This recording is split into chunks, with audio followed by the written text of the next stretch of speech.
صدق الله العظيم وبلغنا رسوله النبي الأمين المتين المبين المعين الكريم ونحن على ذلك لمن الشاهدين والشاكرين والذاكرين والحمد لله رب العالمين۔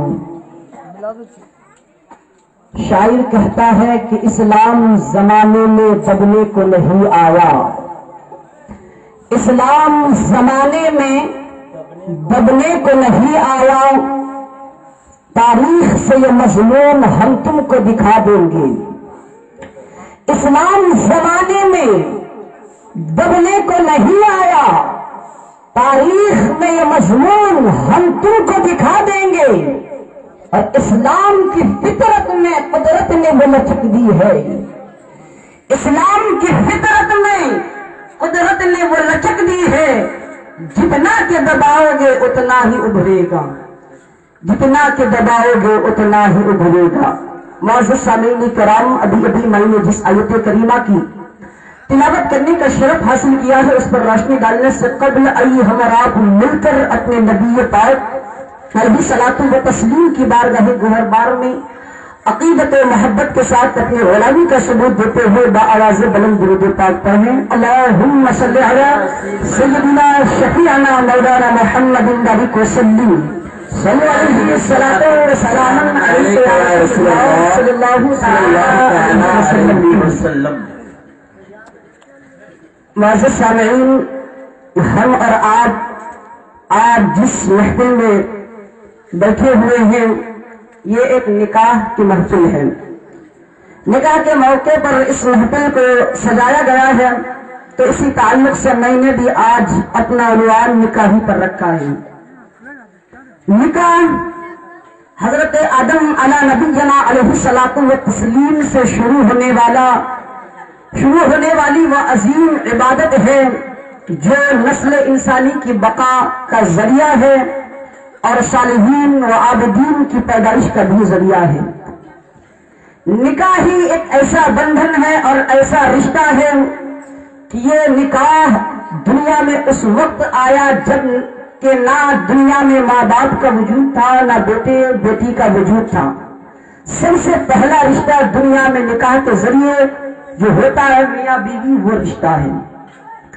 نکاح رحمت ہے۔ اللہ کے نبی علیہ الصلاۃ والتسلیم نے فرمایا کہ وَالْتَمِسُوا الرِّزْقَ بِالنِّکَاحِ، نکاح کے ذریعے رزق کو تلاش کرو۔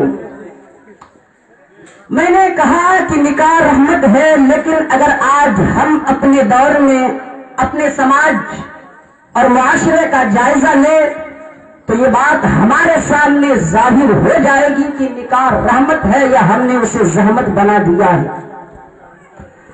میں نے ابھی قرآن کریم کی آیت کریمہ کی تلاوت کی۔ اللہ تبارک و تعالی کلام مجید میں ارشاد فرماتا ہے کہ اللہ تعالیٰ فرماتا ہے وَأَنكِحُوا الْأَيَامَ مِنكُمْ وَالصَّالِحِينَ مِنْ عِبَادِكُمْ وَإِمَائِكُمْ، کہ اے لوگوں، تم اپنے اندر میں جو ماتحت میں جو لوگ ہیں ان کا نکاح کرا دو۔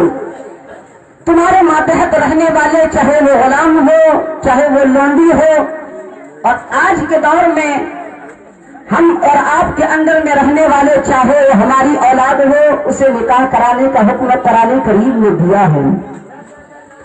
آج اگر ہم اپنے سماج کا جائزہ لیں تو سماج میں برائی کا پھیلنے کا جو ذریعہ ہے وہ سب سے زیادہ نکاح کا تاخیر ہونا ہے۔ حضرات محترم، آئیے میں آپ کو بتاتا چلوں، اگر آج ہمارے سماج میں کوئی نکاح کے قابل ہو جاتا ہے، یعنی اس کے پاس اتنی دولت ہو جاتی ہے کہ وہ اپنی بیوی کو کھلا سکتا ہے، تو اسے نکاح کر لینی چاہیے۔ لیکن اگر اسے نکاح کا مشورہ دیا جاتا ہے، اس سے کہا جاتا ہے کہ آپ اپنے بیٹے کا نکاح کرا دیں، یا خود نکاح کرنے والے کو کہا جاتا ہے کہ آپ نکاح کر لیں، تو اس کا یعنی اکثر لوگوں کا جواب یہی ہوتا ہے کہ ابھی میں نے گھر نہیں بنایا، ابھی میں نے بڑی بڑی بلڈنگیں نہیں دی ہے، ابھی میرے پاس بینک بیلنس نہیں ہے، اتنے سے کم رزق میں اتنا کم کماتا ہوں تو میں خود کھاؤں گا یا اپنی بیوی کو کھلاؤں گا۔ اللہ اکبر! لیکن ذرا قرآن کریم کو اٹھا کر دیکھیے، اللہ تبارک و تعالی نے قرآن کریم میں فرما دیا ہے کہ اے میرے بندو تم اپنے اولاد کی نکاح کرا دو. تمہارے ماتحت میں جو لوگ ہیں جب اس کی عمر اور وہ اس وقت تک پہنچ جائے کہ وہ نکاح کرنے کے قابل ہو جائے تو اس کی نکاح کرا دو. تم اس کی غریبی سے نہیں ڈرنا, مفلسی سے نہیں ڈرنا, اس لیے کہ یہ بات نہیں ہے کہ اگر تم اس کا نکاح کرا دو گے تو وہ غریب ہو جائے گا, اگر تم اس کا نکاح کرا دو گے تو وہ مفلس ہو جائے گا, بلکہ قرآن کریم ببانگ دوہل اعلان کرتا ہے اگر تم اپنی اولاد کا نکاح کرا دو گے یکونوا فقراء, تمہاری اولاد اگر غریب ہوگی, اگر تم اپنی اولاد کا نکاح کرا دو گے, تمہاری اولاد اگر فقیر ہوگی, اللہ اسے غنی کر دے گا. اللہ فرماتا ہے یکونوا فقراء یغنیہم اللہ من فضلہ, اگر تم اپنی اولاد کا نکاح کرا دو گے تو نکاح کی برکت سے اللہ تبارک و تعالی اسے غنی کر دے گا. اللہ تبارک و تعالی کے علم میں یہ بات تھی. اللہ کو معلوم ہے کہ کچھ لوگ ایسے بھی آئیں گے کہ جو نکاح کو اور رزق کو روکنے کا ذریعہ سمجھ لے گا, جو یہ سمجھے گا کہ نکاح کے ذریعے انسان مفلس ہو جاتا ہے. اسی لیے اللہ تبارک و تعالی نے آج سے 1400 سال پہلے قرآن کی یہ آیت اپنے نبی پر اتار دی اور فرما دیا یکونوا فقراء یغنیہم اللہ من فضلہ, اگر تمہاری اولاد غریب ہے تم اس کا نکاح کرا دو گے تو وہ غریب نہیں بلکہ مالدار بن جائے گا. ایک اور چیز, اللہ تبارک و تعالی کی طرف سے دو ایسی چیزیں ہیں جس میں سے ایک کا ہمیں حکم دیا گیا ہے اور دوسرے سے روکا گیا ہے, لیکن اگر ہم اپنے سماج کا جائزہ لیں گے تو ہم ان دونوں چیزوں میں بالکل غلط رخ اختیار کر چکے ہیں. نمبر 1, اپنی بیٹیوں کو اس کا حق دینا, باپ کے مال میں بیٹیوں کا حق دینا. دوسرا, جس چیز سے اللہ نے روکا ہے وہ جہیز ہے. لیکن اگر ہم اپنے سماج میں دیکھیں گے تو بیٹیوں کے حق کو مار دیا جاتا ہے. اگر کوئی بہن اپنی بھائی سے اپنے باپ کا حصہ مانگتا ہے تو اس کا بھائی ناراض ہو جاتا ہے. اگر کوئی بہن اپنے بھائیوں سے اس کے حق کے بارے میں کہتا ہے تو اس کے حق کو مار دیا جاتا ہے. لیکن میرے دوستو ذرا سنو, قرآن فرماتا ہے یوصیکم اللہ فی اولادکم للذکر مثل حظ الانثیین, اللہ تبارک و تعالی نے تمہاری باپ کے مال میں سے جتنا کہ ایک بیٹے کا حق رکھا ہے اس کا آدھا حصہ تمہاری بیٹیوں کا بھی ہے. حضرات میں آپ کو بتا دوں کہ کچھ لوگ جب جھگڑے میں ہوتے ہیں غصے کی حالت میں اپنی ماں کو یہ کہہ دیتے ہیں کہ آج سے تم میری ماں نہیں. تو کیا اگر وہ یہ کہہ دے تو اس کی ماں نہیں رہتی؟ نہیں, اس کی ماں ہی رہتی ہے.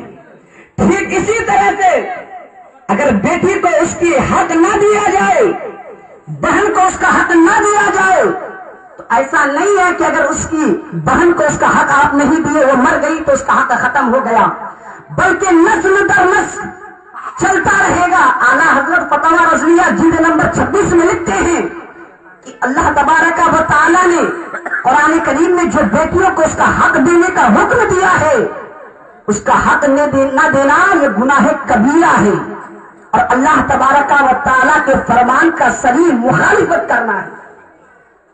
نہ جانے ہماری سوچ کیا ہو گئی ہے, ہم کس سوچ میں پڑے ہوئے ہیں. اللہ اکبر, ذرا سوچئے کہ آج کبھی ہم نے یہ سوچا کہ ہمارے مال میں ہماری بیٹیوں کا بھی حق ہے, ہمارے مال میں ہماری بہنوں کا بھی حق ہے. خدا کا قرآن کہتا ہے جس دن سے جس چیز کا جو مالک ہوتا ہے اگر جس دن اس مالک کا انتقال ہو جاتا ہے اسی دن سے ہر شخص جو اس کے وراثت کے اندر آتا ہے, جو بھی اس کا وارث ہوتا ہے خود بخود اس مال کا مالک بن جاتا ہے. اگر اس کی بہن یہ کہہ دے کہ میں آپ کا مال نہیں لوں گی تب بھی وہ اس کی ملکیت سے زائل نہیں ہوتی, تب بھی اس کی بیٹی کو اس کی بہن کو اس کا مال دیا جائے گا.